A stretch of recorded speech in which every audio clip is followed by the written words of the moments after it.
Salut à tous, comme sport. J'espère que vous allez bien, peu importe l'heure et l'endroit où vous regardez cette vidéo. Avant de commencer, cliquez sur like, abonnez-vous et activez la cloche de façon à être tenu au courant quand je posterai de nouvelles vidéos. Comme vous le savez tous, ce week-end a eu lieu le combat entre Canelo et Edgar Berlanga. Combat qui s'est terminé par une décision unanime pour Canelo, même si je pense que comme tout le monde, j'aurais bien aimé voir un KO, mais bon. On ne peut pas tout avoir, mais c'était un très bon combat. Il y a eu de l'action, même si Canelo, pour moi, a gagné tous les rounds. Il y a eu de l'action. Edgar Berlanga a eu certains moments dans le combat, mais voilà, pour moi, il n'a pas fait assez pour gagner le moindre round. Et il a fini au sol en plus, à un moment. Et très très bon combat. Et là maintenant, Canelo va partir en vacances. D'ailleurs, je pense que Berlanga aussi. Ils vont profiter de l'argent et de l'argent gagné grâce à leur travail. Mais avant le combat, je suppose que comme vous le savez tous, il y a la pesée. À la pesée, les deux combattants étaient en dessous de la limite de super middleweight, c'est-à-dire moins de 168. D'accord? D'ailleurs, la pesée, avant c'était le jour même, ils le font le jour d'avant maintenant, parce que je pense que c'est juste pas possible de le faire le jour même, il y aurait forcément des morts. Vu comment les combattants arrivent complètement déshydratés le jour au moment de la pesée, je ne vais même pas imaginer ce que ça donnerait s'ils devaient monter comme ça dans le ring. Enfin bref. Et il y a une pesée après le combat, ou avant que le combat n'ait lieu. Et on vient de découvrir que Jaime Munguia, pourquoi je parle de lui à chaque fois?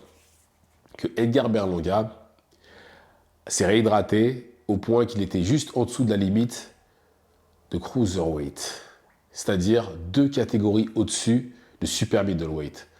Déjà, je pense que vous regardez déjà qu'il est plus grand, regardez Canelo et Berlanga dans le ring. Vous voyez clairement la différence de taille, il est beaucoup plus costaud que lui. Normal, il était 2 catégories au-dessus de lui physiquement, en termes de poids dans le ring. Après, on ne peut pas lui en vouloir non plus. Hein. Les règles sont les règles, c'est le jour de la pesée, il faut arriver en dessous de la limite. Le lendemain, c'est vous et, vous et votre force. Et voilà, hein. Il s'est pointé avec quasiment 2 catégories au-dessus de Canelo. Alors, est-ce que c'est un weight bully? Oui, tout à fait. Au même titre que Devin Haney, par exemple. Ou que Ryan Garcia. Ce sont des weight bullies. Ou Errol Spence, même pendant un moment. Ou Jaron Ennis aussi, d'ailleurs. Donc oui, c'est un weight bully. Ça, c'est clair et net. Maintenant, est-ce que c'est interdit? Non. Ça fait partie du jeu. Il faut être prêt à combattre des combattants plus costauds. Surtout dans le cas de Canelo, où Canelo n'est pas spécialement grand en taille. Et que quoi qu'il se passe, il sera forcé d'affronter des combattants plus grands que lui. S'il reste en super middleweight ou si même il monte en light heavyweight. Il n'aura pas le choix. Maintenant, de catégorie au-dessus, c'est compliqué. Donc en fait, tout s'explique en fait pourquoi il n'a pas réussi à le mettre KO. Déjà, parce qu'il était très résistant. Et tout simplement parce qu'il était beaucoup plus costaud, 2 catégories au-dessus. Et je pense que là, à ce stade-là, Canelo n'arrive peut-être plus à mettre KO les combattants plus costauds que lui, comme il le faisait avant.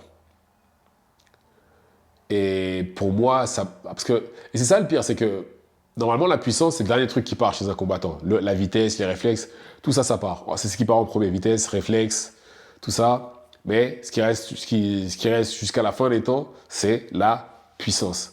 Et je pense pas qu'il y ait un déficit de puissance parce que Canelo, il envoie toujours, il l'a envoyé au sol, il a envoyé Munguia au sol, il a envoyé John Ryder au sol, et il a envoyé Jermell Charlo. Bon, après, Jermell Charlo venait de catégorie en dessous, mais voilà, sur ces derniers combattants, la plupart ont mis un genou à terre à un moment ou à un autre.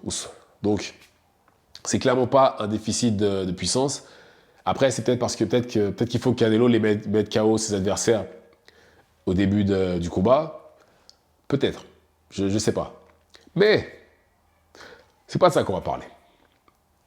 Moi, ce qui me dérange, en fait, c'est que personne ne dise rien sur le fait que Berlanga soit arrivé dans le ring pesant le même poids qu'une personne en cruiserweight, mais que par contre, David Benavidez, oh non, lui, il est trop costaud pour Canelo, il est 2 catégories au-dessus.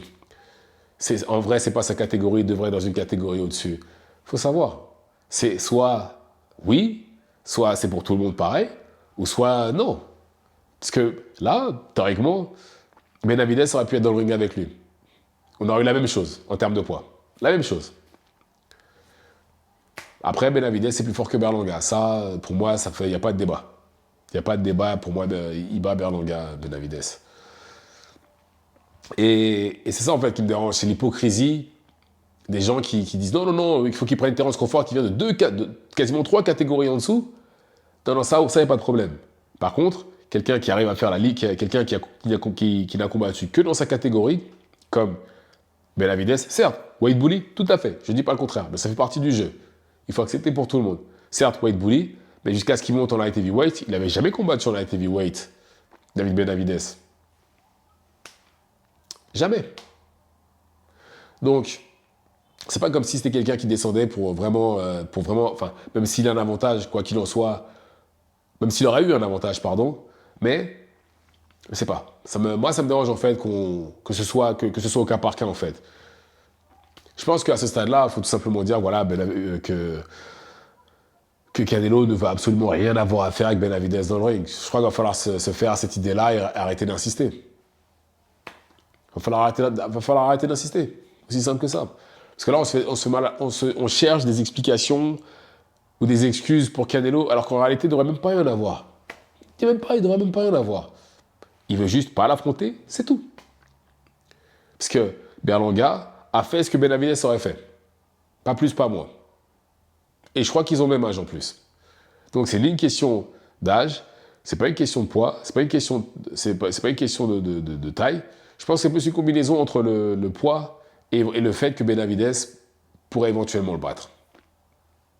Et Canelo n'a pas peur de lui, hein. C'est pas ce que je dis. Il ne veut juste pas l'affronter, c'est pas la même chose. Il n'a pas peur de lui, mais il ne veut pas l'affronter.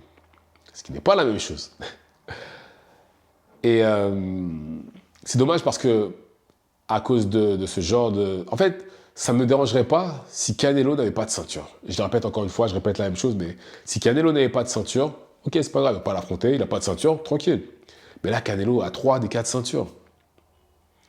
Et la 4e ceinture, la ceinture IBF, bientôt elle va être dans la possession de quelqu'un.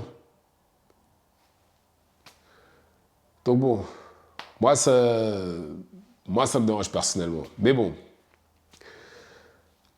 faudra plus... Ceux qui justement défendent Canelo, qui ne veut pas combattre Benavidez, s'il vous plaît, arrêtez avec cette excuse-là. Parce que là, Berlanga a fait quelque chose que Benavidez aurait fait.